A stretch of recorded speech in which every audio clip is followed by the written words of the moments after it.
రాజధానిలో 8 ఏళ్ల క్రితం సంచలనం సృష్టించిన మద్దెల చెరువు సూరి హత్య కేసులో నేడు తీర్పు వెల్లడి కానుంది.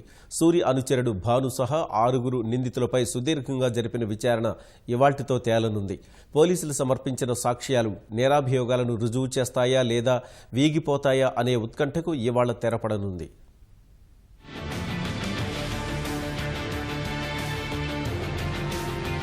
అనంతపురం జిల్లాకు చెందిన గంగుల సూర్యనారాయణ రెడ్డి అలియాస్ మద్దెల చెరువు సూరి హత్య కేసులో నాంపల్లి కోర్టు నేడు తుది తీర్పు వెల్లడించనుంది. 8 ఏళ్ల సుదీర్ఘ విచారణ తర్వాత నిందితులపై నేరం రుజువు అవుతుందా లేదా అనేది ఇవాళ తేలనుంది. మలిశెట్టి భానుకిరణ్, మన్మోహన్ సింగ్, సోలం సుబ్బయ్య, వెంకట హరిబాబు, ఆవుల వెంకటరమణ, వంశీధర్ రెడ్డికి సూరి హత్య కేసులో ప్రమేయం ఉన్నట్లు పోలీసులు తేల్చారు. అభియోగ పత్రం, దానికి అనుబంధంగా సమర్పించిన సాక్ష్యాల ఆధారంగా నాంపల్లి మొదటి అదనపు మెట్రోపాలిటన్ సెషన్స్ కోర్టులో విచారణ జరిగింది. భాను 6.5 ఏళ్లుగా, మరో నిందితుడు మన్మోహన్ సింగ్ సుమారు 8 ఏళ్లుగా జైలులో ఉన్నారు. మిగతా నిందితులు బెయిల్పై ఉన్నారు.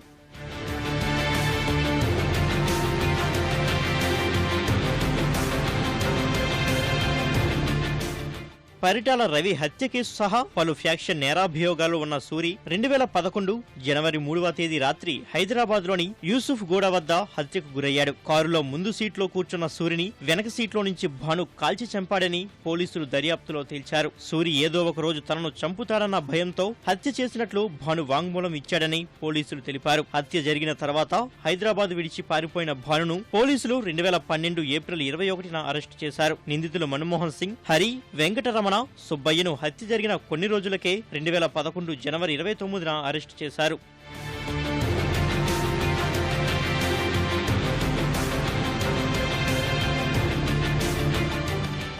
మొదట బంజారాహిల్స్, తర్వాత హైదరాబాద్ సిసిఎస్, అనంతరం సిఐడి అధికారులు కేసును దర్యాప్తు చేశారు. 6 నిందితులుగా పేర్కొన్న పోలీసులు వారిపై 2012లో 13 పేజీలతో కూడిన అభియోగ పత్రం దాఖలు చేశారు. 110 మందిని సాక్షులుగా ఛార్జ్ షీట్ లో పేర్కొన్నారు. 8 ఏళ్ల సుదీర్ఘ విచారణ అనంతరం నాంపల్లి కోర్టు ఇవాళ తీర్పు వెల్లడించనుంది.